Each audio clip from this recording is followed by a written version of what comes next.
educational part of this building. Echo Bay proposal, we were invited. Yeah, I was, Richard had reached out to me. I was invited to go to a meeting. I was obviously out of the country as well as Dee. So I had asked Rachel to just kind of go to the meeting on behalf of me and Dee to kind of just gather information. So I'm sure you can give a Dee update, but Rich, if you can talk a little bit about that. Sure, I can kind of set the scene a little bit for you. About a year and a half ago, John Quinn and I were invited to a meeting to discuss the proposal for the building on the, I guess, the parking lot downtown. I don't know what name it goes by. Prospect Street. Prospect, okay, Prospect Street. And the conversation was that in the planning for the Prospect Street piece, there was an anticipation that would be like 3.5 kids or something silly in terms of the total number of students that would come out of it. And there was a discussion as to what would be the legitimate value that would be ascribed to each child in terms of the district. Needless to say, the conversation started at a point that was roughly about $3,500 per kid, which is ridiculous. We moved from $3,500 a kid, and we gave our numbers between the neighborhood of $21,000, which is what the state ed department gives us. We met with the city, and for that project, that number, the sort of resolution was 13.5, and the reason it was that low is because it was minus certain considerations, which the city said we really should be factoring into the conversation. That's, as you guys know, Rochelle, that's I don't know where that project is. I don't know if it's on the boards, off the boards, where it is. But Echo Bay surfaced about 3 months ago. You probably know that. And one of the elements there was to do a impact statement, direct environmental impact statement. As part of that invitation, we, the school district, were invited to meet with representatives from the builders, as well as the city. And so the meeting that we did attend, and it was John Quinn, Dr. Rhonda Jones, who I think is also walking the team, Dr. Rhonda Jones, myself, Rachel, welcome representing the board. We were joined by the mayor, Noel Bramson, the city manager, Chuck Strom, 2 of the developers, the name escapes me, and Michael Wayman, I believe is the director, director of development for the city. And the conversation was pretty much the same thing. What is it that the developer should be charged against the board for kids? And what we got was a perspective piece that the project in Echo Bay was going to be looking at something like 285 rentals, not purchases, but rentals. And we've learned for the first time that of that number, roughly about 2/3 are really going to be studio or 1 bedroom. And then the remaining quarter to 1/3, we're not really sure what the exact number is, or in fact going to be 2 bedroom. And so from the perspective of the projection that was done by the developer, there was thinking that we would see 22 students come out of that effort or endeavor, who are school age that would be attending public schools. And for those 22 students, there was discussion about what would be an acceptable value for that associated with the capital. We indicated that the 13,700, 500 figure from last year was not acceptable any further. John Quinn did share with folks that the incremental costs have really been impacted by everything from foundation aid having been frozen and will continue to be frozen, plus some of the overhead costs. I mean, people have received income, salary, what have you. And our proposed number was probably in the range of 75 to about 18,000. There was no decision, there was no discussion, there was surprise, needless to say, but the upshot of the whole conversation was that Mr. Quinn and Representative from the city would have an opportunity to further discuss what would in fact make for a reasonable per capita. I believe John had his meeting last week with Howard Ratner, and what we'll say right now is that the meetings will continue. There is no firm number, but there are two opinions. And I know that someone who's probably itching to kind of jump the argument right here with Mr. Locker, but out of respect for all concerned, we're being consulted because it is part of the environmental impact. Okay? It's me like being invited to the dance because I have to invite you, okay? Not because I want to invite you. Needless to say, we attended, and in the best spirit of cooperation, we believe, especially with the developer, laid out some of our concerns. We did feel that 22 as a number of kids was kind of low. It was a spirited conversation. Sorry? It was a spirited It was conversation. spirited. but Thank I you. just want to. Thank you very much. Well, there was a spirited conversation. We got spirit, okay? And one of the concerns we had was that this projection of 22, I don't pretend to know urban planning. I don't pretend to know the Rutgers scale of determining how many kids go into a, I will defer. If you're telling me there is such a thing, I just don't think it works. I think our experience I think we has bought that shown. from Avalon. Well, From Avalon, that's the. Yeah, what was the reality with projections and actualities with that? Way I- I think you Right. projected like 3 kids from Avalon, or some ridiculous Yeah. number. No, I think, No. I think it was No, it wasn't 56. three. I think it was 56 for the entire Avalon project of 800 residential units, and the real number is around 100 and 100. something. 110 or 120. Talking about So both at least Avalons. double the number. Yeah. These are about both Avalons. Both Avalons. Yeah, the number is about 118. Okay. And the projection, I think, was 56. Right. So I Now, exaggerated. but as Ms. Rochelle and Mr. Quinn and Dr. Jones will tell you, I'm very quick to dismiss the Avalon comparison because cost of this is high end. Okay? Doesn't matter. High There was end. also the argument that What does this that mean? building was not. More people have more babies? Is that what They it's made about? the argument that because there were not going to be 3-bedroom apartments in there, there would be less likely to less likely to be families in there, which. In this economy, it doesn't matter. One I don't bedroom, you have really your that's adults not who that. sleep in the living room, the That's kids what have they the said the room. research showed, but That's- I had a hard time Right, this accepting is- that problem. This is why, since I wasn't able to go and Dee wasn't able to go, this is why I wanted to make sure somebody was around to go to this meeting and hear this firsthand, because, I'm very skeptical about the numbers that are coming out.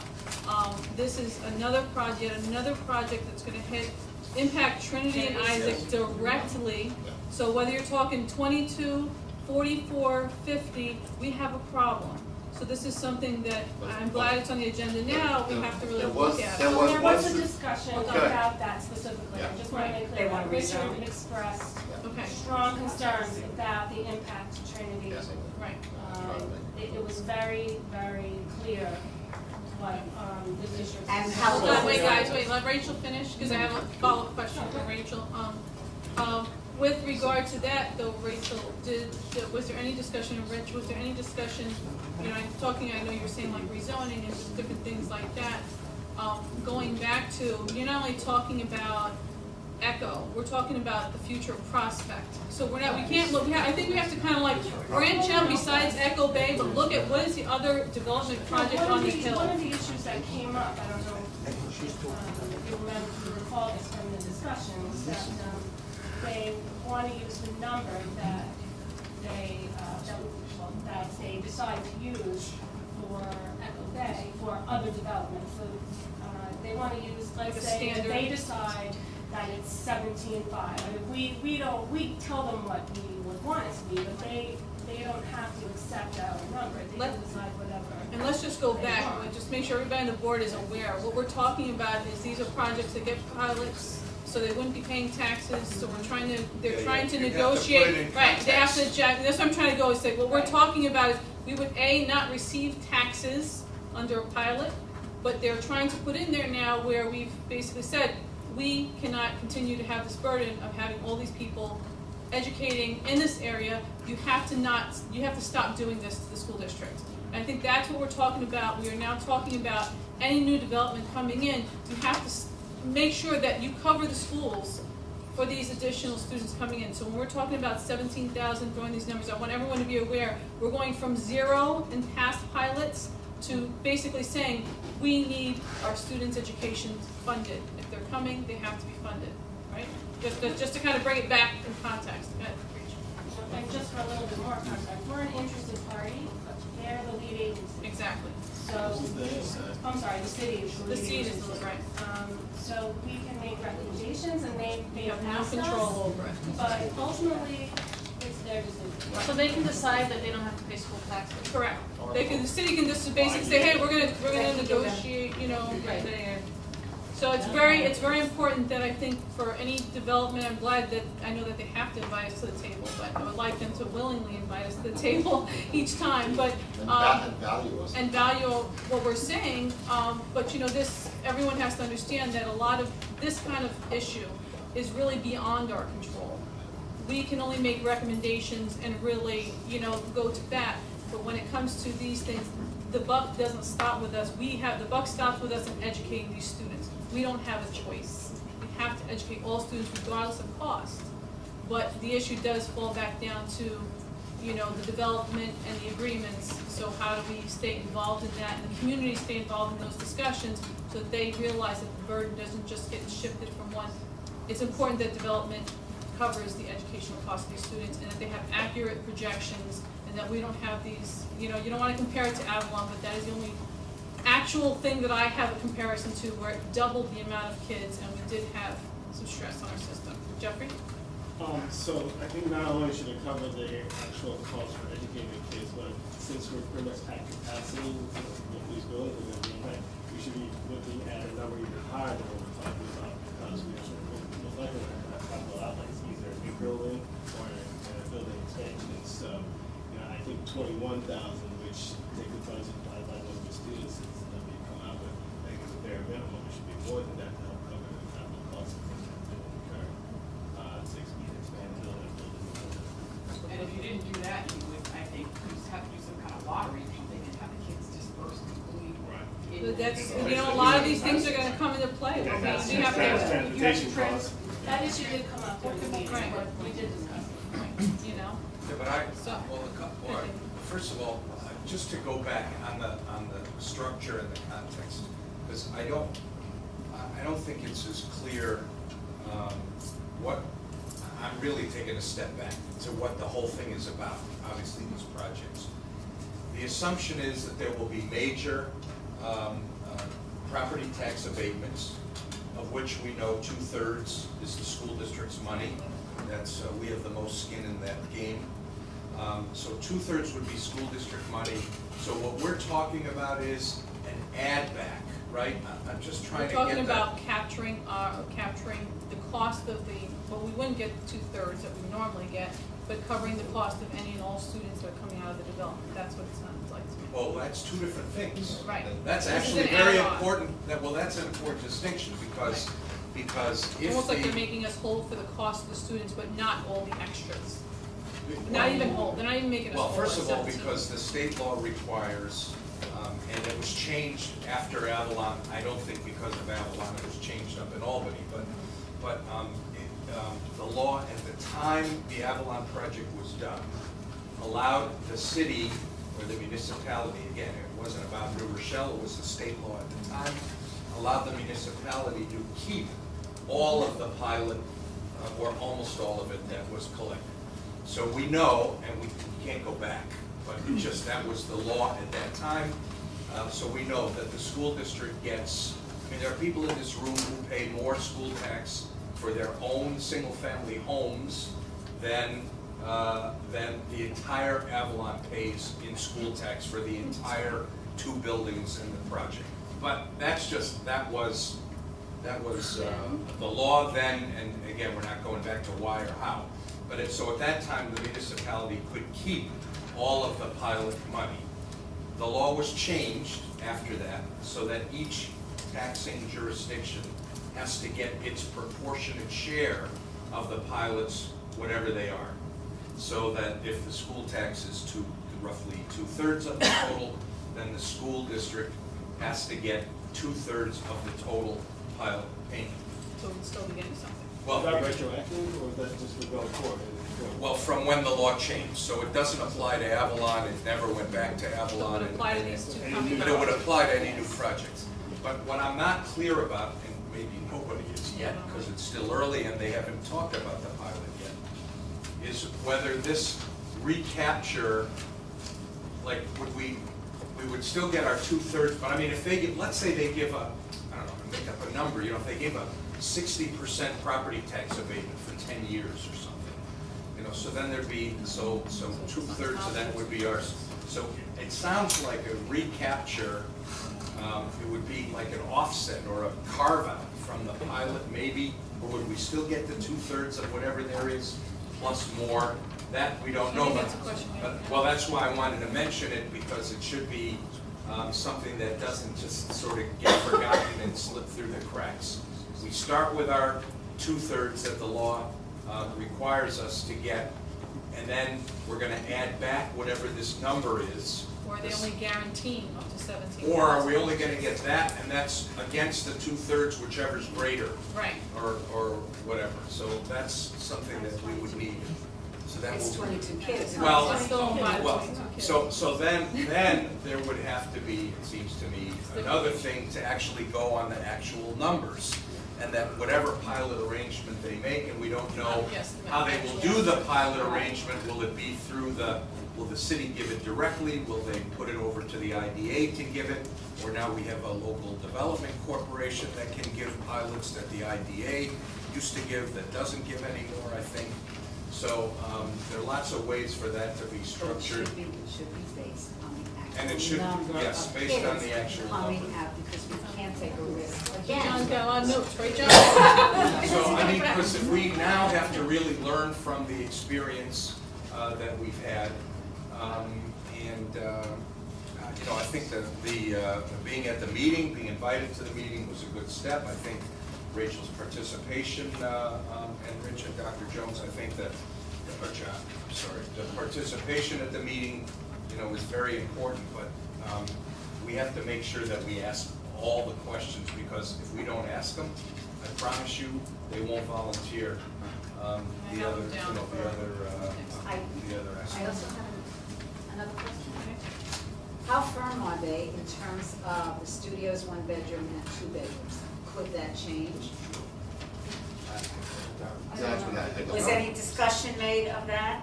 Not that it was changing, they just told us what, What they're But projecting. it's not in the final form to city council, am I correct? I don't know. They're not at final yet. They're not at I don't think. final. This is just. I think Some of it's- it depends on what the The environmental impact, impact. yes, the impact statement has to come back and has to be analyzed, I think. Right. That has to come first. Because my sense is there has been a lot of discussion in the community about the number of studio apartments and what they would eventually be used for. If you're talking high end, are you aiming it at young people? Who are you aiming at? What is it going to be finally used at? And I know the final project is not finished. It's not in. So I do think that we have to be very vigilant and very vocal with this. Right. How far are they away from implementing this whole thing? Is there any ballpark figure, date, whatever? I mean, I how, don't know of any final I mean, date, this is it's just talk, a, talk, forever.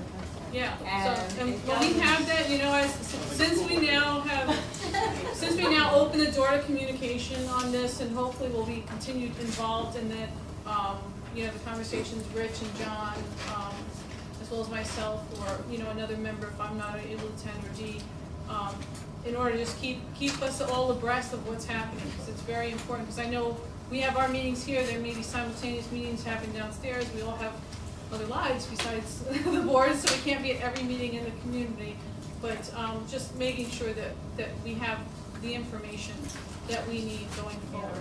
I would say that I think the developer was eager to get this the developer was eager to kind of get this done. Yes, This I mean, little, there was a lot So, I felt pressure. I hope to it wasn't get lip done, service, that's all I hope, is but that they're Richard actually and listening. John did a good job of resisting the pressure, I will say. Okay. Okay. The only good thing I can think about it, it will improve the beauty of that. There was no beauty, so it will change it. I don't I know. don't Get the rich people back in here. All right, you know what, I need a push ball or something, you guys are out of control, we're moving on. I say, Yes, hold on, I wait. didn't finish. No, I don't know. I didn't finish. Wait, Mary Jane's finishing. To think that all these years, we have been using that as kind of a dumping place for trucks and all that sort of thing. And I really feel that this is going to be a great improvement. Use that lovely, waterfront. I don't think anybody around this table is against development. I don't think that's the case. I think it's a matter of everyone kind of looking at that any development goes on, that we don't have the same experiences we've had in the past, whereas we lose 100% of our tax base, we get increased students in our schools, and then we're shuffling for money, services, and whatever. We really have to stay on top of any future development. I think that's all I'm saying, and I know we're Nothing gonna that was have. said about meeting. And it's preliminary, it's very preliminary. Said anything here that would suggest that anybody would No, against definitely. It's just protection. Okay, one more item, because we're running into, it's after 8, guys, and we have another meeting after this. One, two,